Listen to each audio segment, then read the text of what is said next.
Sir, ಇವತ್ತು ಬೆಂಗಳೂರು ಕಟ್ಟಿದಂಥ ನಾಡಪ್ರಭು ಕೆಂಪೇಗೌಡರವರ 516ನೇ ಜಯಂತಿ ಉತ್ಸವದ ದಿನ ಅಂಗವಾಗಿ ನಮ್ಮ ಶಾಸಕರಾದಂಥ ಪ್ರಿಯಕೃಷ್ಣ ಅವರು ಗೋವಿಂದರಾಜನಗರ ಕ್ಷೇತ್ರದಲ್ಲಿ ಏನು ಮಹಿಳಾ ಮತ್ತು ಮಕ್ಕಳ ಇಲಾಖೆ ವತಿಯಿಂದ ಸುಮಾರು 1 ಕೋಟಿ ಹಣವನ್ನು ಅನುದಾನವಾಗಿ ನೀಡಿದರು.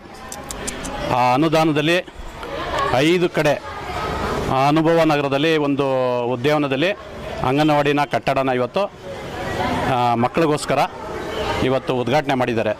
ಹಾಗೆ ಅರುಂಧತಿ ನಗರದಲ್ಲಿ 2 ಕಟ್ಟಡನ ಉದ್ಘಾಟನೆ ಮಾಡಿ ಪಂತರಪಾಳ್ಯ ನಾಯಿಂಡಳ್ಳಿ ವಾರ್ಡಿನ ಪಂತರಪಾಳ್ಯದಲ್ಲಿ ವಾರ್ಡ್ ಆಫೀಸ್ ಪಕ್ಕದಲ್ಲಿ 2 ಅಂಗನವಾಡಿಯನ್ನು ನಿರ್ಮಿಸಿ ಇವತ್ತು ಉದ್ಘಾಟನೆ ಆಗಿದೆ. ಮಕ್ಕಳಿಗೆ ಇವತ್ತಿಂದ ಅದು ಚಾಲನೆ ಕೊಟ್ಟಿದ್ದಾರೆ. ಇವತ್ತು ಸುಮಾರು 1 ಕೋಟಿ ಹಣವನ್ನು ಅದಕ್ಕೆ ಅನುದಾನವಾಗಿ ನೀಡಿದರು. ಇದು ಕೇರಡಿಯಲ್ಲಿ ಗುತ್ತಿಗೆದಾರರ ಅನುದಾನದ ಅಡಿಯಲ್ಲಿ ಬಿಲ್ ಆಗ್ತಾಯಿದೆ. ಅವ್ರಿಗೆ 1 ಕೋಟಿ ಕೊಟ್ಟಿದ್ದಾರೆ. ಇವತ್ತು ಮಕ್ಕಳಿಗೋಸ್ಕರ ಮಹಿಳಾ ಮತ್ತು ಮಕ್ಕಳ ಇಲಾಖೆಯಿಂದ ಈ ಅನುದಾನ ಬಿಡುಗಡೆ ಆಗಿತ್ತು. ನಾನು ಒಬ್ಬ ಇಲ್ಲಿ ಗುತ್ತಿಗೆದಾರ, BBMP ಗುತ್ತಿಗೆದಾರ. ನಮ್ಮ ಇದರಲ್ಲಿ ಸಬ್ ಕಾಂಟ್ರಾಕ್ಟರಾಗಿ ನಾವು ಕೆಲಸ ಮಾಡಿದ್ದೀವಿ. KDLR ಸಬ್ ಕಾಂಟ್ರಾಕ್ಟಾಗಿ ಕೆಲಸ ಮಾಡಿದ್ದೀವಿ. ಕುಮಾರ್ ಅಂತ.